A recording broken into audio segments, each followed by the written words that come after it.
Good morning, good afternoon, good evening, good wherever you are. Welcome again to Mizan Coaching. I am Dr. Nahim Mizan, and today's video will be pretty interesting, I think. I think all of our videos are interesting, but this one is currently happening right now. So the US and partly Canada is undergoing a significant IV fluid shortage.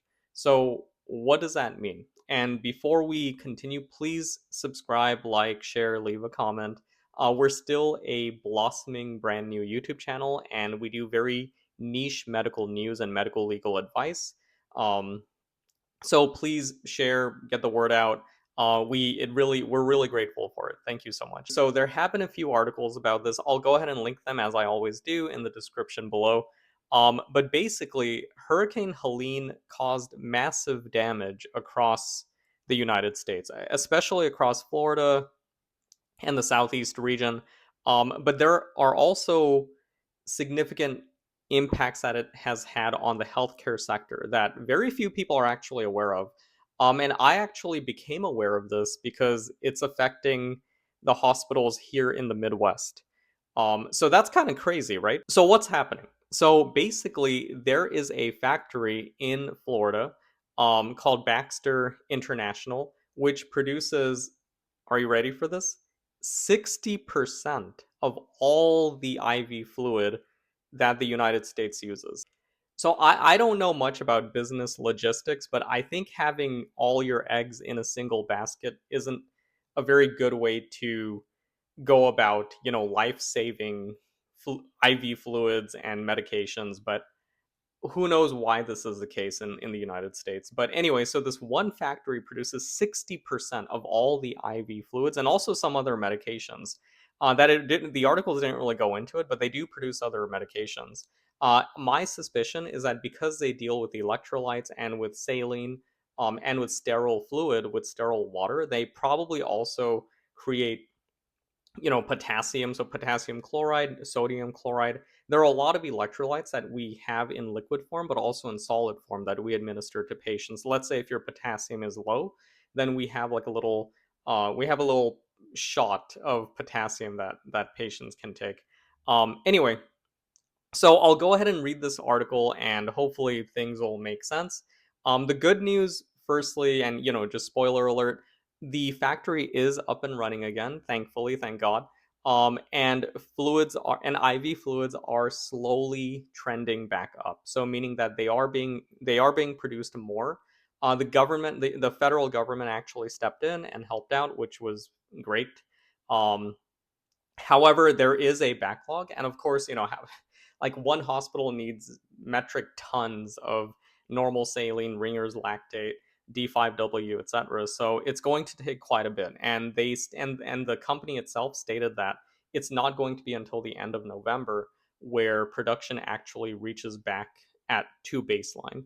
So this article is the MA Chronicle, November 2nd, 2024. After Hurricane Helene severely damaged an important IV fluid factory, hospitals across the nation are implementing new strategies to conserve supplies. The storm, which made landfall in Florida in late September, unexpectedly traveled up into North Carolina and caused significant damage, killing over 200 people and destroying hundreds of thousands of homes. It also hit the Baxter International factory, which supplies about 60% of the country's IV fluid. IV fluid is a staple in hospitals for the administration of medication, patient hydration, and surgeries. This loss is already being felt all the way in California and throughout the country as hospitals work to manage their remaining supplies. The Biden administration has invoked the use of wartime powers granted by the Defense Production Act to help speed up recovery, and Baxter International's own renewal efforts are now in full swing. Temporary bridges have replaced destroyed roads, and the company has deep cleaned their buildings. Small amounts of products are expected to re enter distribution channels in late November, but there still isn't a timeline for a return to normal production level. Hospitals have implemented new policies to stretch their dwindling supplies. Some have canceled all elective surgeries, such as joint replacements or stone removals, while others introduced decision support for physicians. So this basically means it's up to the doctor's best judgment in order to proceed with a surgery or not. So I'm going to stop here for a bit. and explain why this is so significant. Many things that we do in a hospital setting require, and this author is fantastic. Like, whoever wrote this article did a great job. So whenever we give most medications, like let's say a patient comes into the hospital, one of the first things that we physicians do in the emergency room is basically establish IV access. And this is important because you never know. Like, if a patient is hospitalized, they might code, right? So so initially we always establish IV lines. Usually it's two, one in the left arm, one in the right, and one line is always receiving IV fluid. So if a person does not have any electrolyte imbalances, we usually just give normal saline. A lot of my colleagues prefer um, lactated ringers or ringers lactate solution. If there is some sort of issue with a person's glucose level or sugar level, then we tend to give dextrose. It's called D5W or dextrose 5 water or whatever. Um, but there are many fluids that we rely on. And it's not just for hydration. It's not that simple. Like, and just like the author wrote here in this article, which was brilliant, many medications that we take, such as antibiotics, you need a flowing, like the way that I describe it is you need a flowing river in your system. And, another thing about us Americans is that most of us are chronically dehydrated. Like, most of us don't drink enough fluids just at a baseline. So a lot of our issues, like, even infectious processes occur because we are dehydrated. That's really it. So, this whole idea of drinking 8 cups of water a day, it actually holds merit. And, I'm guilty of it too. I don't drink that much water. I should. I have a bottle in front of me, but, we should be drinking 8 cups of water, but you should also be taking in a very healthy, nutritious diet, a good amount of salt every day. Salt is good, not in crazy high amounts in like processed foods, etc. Um, but anyway, many surgical procedures absolutely require normal saline. The reason why is because when humans are under general anesthesia, you still need to move the circulatory system. You still need, and of course there's going to be blood loss. You need to have a sufficient amount of internal fluid, let's say, in the bodily system in order for the human to not, decompensate and, go downhill. So a lot of these, what we call elective procedures, have been canceled. And again, the word elective, excuse me. So the word elective is a little bit funny here because a lot of the procedures that are being canceled nationwide are, sure, they're elective, but what they really are trying to say is that they are not life threatening, or rather, these are surgeries that can wait a couple days. Like, I read stories of people with chronic pelvic pain. Someone needed a hysterectomy, and she had severe pain, and they had to indefinitely suspend that surgery. Um, so there are a lot of surgeries that need to be done, but they're not going, statistically, the person's not going to decompensate within a day or two, and so they're deemed elective procedures at this point, simply because of a resource issue. It's not because medically they're elective, but it's because we just don't have the IV fluids to provide a safe environment for that procedure. And again, like, even if you're not a general surgeon, like, us hospitalists, like, what's like the number one scary thing that enters the door? Sepsis, right? So like, if a person is suspected or has SIRS criteria sepsis, they need to be bolused with a ton of fluid, right? So it's like a lot of these patients are, unfortunately, these hospitals don't have enough IV fluids at this point. So, like, hopefully, thank God, they're increasing production. Hopefully this encourages other factories to pop up. I, again, was extremely surprised that one single factory in Florida, of all places, where it's, extremely environmentally prone to natural disasters, creates 60%, more than half of all the IV fluids in the United States. That's kind of insane to me. It was an insane discovery. That's why I thought I would make this video. The inpatient team has had to get creative to make up for the fact that they can't do IV hydration like usual, and to save IV bags for the people who absolutely need them, as I was just stating. We instituted a new order to remind patients to hydrate themselves, and we bought some electrolyte solutions. Electrolyte solutions are another name for common drinks like Gatorade and Pedialyte. Having these drinks encourages people to take the fluids they need orally rather than relying on getting them peripherally through an IV or intravenous line. So this is, like this article, the title was kind of clickbaity in my opinion, but this is absolutely an appropriate way to intake electrolytes and water. Um, and again, like we all know this, like when you're sick, a chicken soup is fantastic, right? Chicken soup is basically medicine. Why? Because it's a lot of fluid, it's a lot of very good nutrition like protein, carbohydrates, a ton of vitamins. There's bone broth, which has collagen.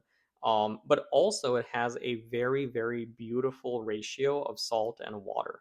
And again, like the magic ratio that we use is 0.9%. So that's our normal saline or NaCl solution. But yeah, also Gatorade, Pedialyte, even coconut water, which is nature's Gatorade, you can say. So these are apt alternatives to IV fluids. Are they equal to IV? No, because IV is directly into your bloodstream. Oral, it needs to go through the GI system. It needs to get absorbed um, by the intestines. So it does take longer, and of course, it's not as direct as IV fluids. For patients, the IV fluid shortage has led to uncertainties about their care. Okay. And then someone quoted, I've been waiting to have surgery for over 4 months now, and I'm worried it will get canceled, and I'll have to wait at least another 6 months before I can reschedule. I have a month off on disability leave to allow me to recover, but if my surgery were to be canceled, I would have no way to get my shifts back and would be ineligible for disability pay, leaving me without income for a month. The shortage has also prompted investigations of common hospital practices. I think the good thing that's come of this is that it has opened up a lot of discussion for looking at IV fluids. Many of this particular hospital's changes to IV fluid administration are likely to stick around after the shortage. So again, aside here, so this is something that occurred during COVID-19. And again, if you watch my previous videos, I was actually in clinical practice during COVID-19, during the beginning of COVID-19. And what we realized is that we are like, really as a hospital system, like we are extremely woefully prepared for emergencies, for pandemics, epidemics, any of these like resource shortages. And it really took us all by surprise. The thing with systems is, and this doesn't apply just to healthcare systems, but like all systems, all dynamic processes, like usually it takes like a wrench in the system to for us to look into the system and to make these improvements. Okay. Whenever something like this happens, it opens up new perspectives on how vulnerable the medical system is to our suppliers and how one natural disaster that's completely out of anybody's control can have a really big impact across the entire system. It also hopefully brings attention to how we as a country need to work together on these things. Oftentimes, we think of health systems as individual entities, and when these things happen, I'm reminded of how we all depend on the same resources to do our jobs. Hopefully, this is motivating people to collaborate and have shared plans for what to do in a disaster so that we're all better off the next time something like this happens. So that's the story. So we're the nation, so the United States, Canada to a bit of an extent, is undergoing a massive IV fluid shortage. Um, the factory based in Florida, Baxter International, states that they will reach baseline levels of production by the end of this month. Hopefully that occurs. Hospitals are now sort of scrambling to like preserve IV fluids by initiating all these emergency preservation tactics, such as delaying elective surgeries. Um, and again, every hospital is different. Every policy is different. Please leave a comment below if you're a doctor, if you're a nurse. What is your system doing? So leave a comment below. Like I'd love to know what is going on across the United States. And again, like for the medical legal aspect, because again, I'm a medical legal consulting doctor, this is what we deem a natural emergency. So, it's similar to COVID-19. Like there was something called immunity. So in the medical legal world, whenever there's a natural disaster or something that's just absolutely uncontrollable, such as a pandemic, the courts provide what's called legal immunity or medical legal immunity to hospitals, clinics, doctors, nurses. So, like basically for a long time in many, many different states, even if a healthcare provider was negligent, you could not sue them for neglecting a patient during COVID-19. Now it's changing, state by state, but I predict that this is what's going to happen with this disaster because again, it's a hurricane, right? Like you can't, like it wasn't anyone's fault really. Um, but yeah, like I think in the future, maybe in a year or two from now, I might, we might get some cases about this, like saying, oh, like, this, like the allegation is that this patient was, neglected because they were deprived of necessary IV fluids. But again, like, what defense is going to say is that this was a natural disaster and therefore they are medical legally immune. And therefore the case can't even be filed really. And I just thought this was insane. Like, in my 30 years of life, like I've never heard of an IV fluid shortage occurring in the United States. So I hope this was beneficial. And any other video topics that you guys have, please leave a comment below. And again, thank you everyone for sharing, for subscribing. We just hit 250 subscribers, so another YouTube milestone. Thank you so much, everyone from our team. And yeah, thank you for everything, really. This has been a great journey. But until next time, this is Mizan Coaching, Dr. Nahim Mizan. Take care.